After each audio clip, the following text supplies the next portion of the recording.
Composting at the Columbia Metropolitan Convention Center it's just been a phenomenal process. The large volume we have at the center, it's not been a problem at all. It was a little bit tricky at first to kind of build it into our culture, but now that it's part of the culture, it's just, you know, it's everyday life for us. It has been worth it, absolutely. When you see the amount of trash that gets diverted from the dumpsters, and we get those reports, you know, monthly from Atlas Organics, it sure is worth it. Atlas Organics is a food waste recycling company in the state of South Carolina. What we do is we take food waste and we mix it with yard waste that municipalities collect. We turn it into compost that we sell back into the landscape, agriculture, and home gardening markets. A job in the recycling industry for me is very fulfilling because we get to basically create full circle loops with material that basically would be taken to a landfill, and we get it and turn it into a new product. So that's very fulfilling as an individual to be able to do. Food waste makes up such a large percentage of our waste stream. There's cost involved with that. Then there's also the just kind of social justice side of food systems in general. So one, we're trying to divert the waste. We're also trying to improve our education programs just about food waste. And so on top of the composting program, we're also working on food donation programs. And so it's really kind of part of the whole approach we have to the food system on campus to make it more sustainable, both in disposable, but especially on the front end with feeding the people who need to be fed and reducing the food waste at the start to kind of create a more sustainable food system on campus.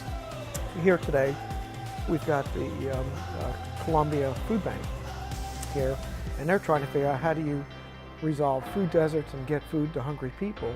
So it represents a great opportunity socially as well. How do we take care of make sure food gets to those that otherwise don't have access to it as well.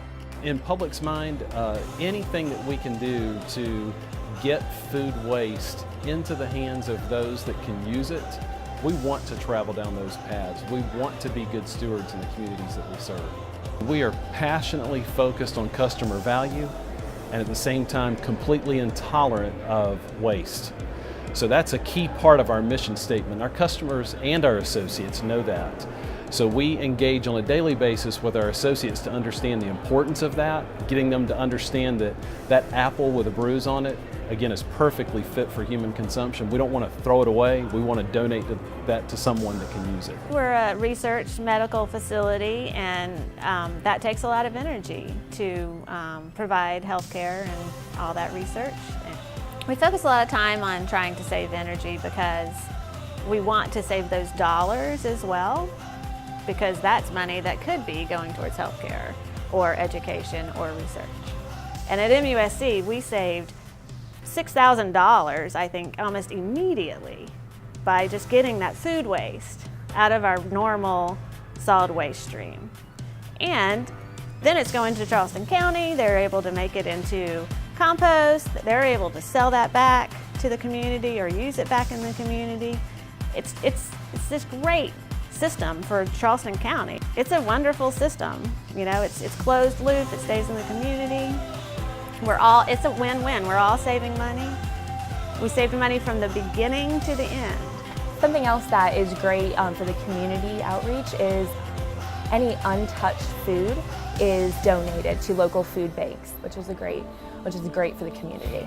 We're excited for what the future holds with how much waste diversion we can produce.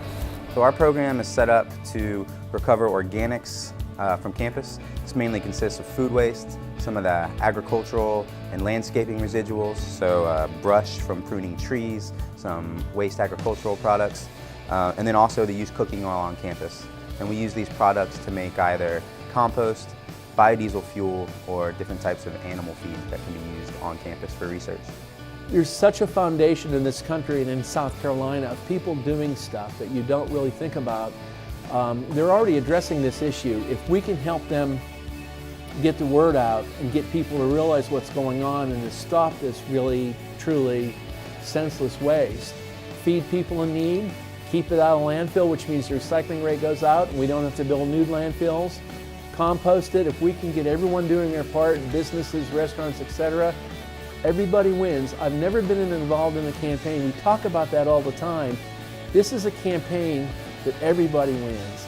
There are no losers in this if we do it right. By the way, you can give yourself a raise. Don't waste food at home. You save yourself about $1,500 per year. That's not a bad goal. Think about it. Give yourself a raise. You win. Maybe feed someone that needs, someone in need. Help them out. Take the time to learn how to do backyard composting and keep out of landfill so we don't have to build a new one. Help the recycling rate. Support those organizations that are part of the campaign. Talk to other people about it. Everyone has a chance to do something to help, and everyone has a chance to make a difference. It's not a cliche. It's all there in front of them. We make it as simple as possible with the information and tools for folks to do their part.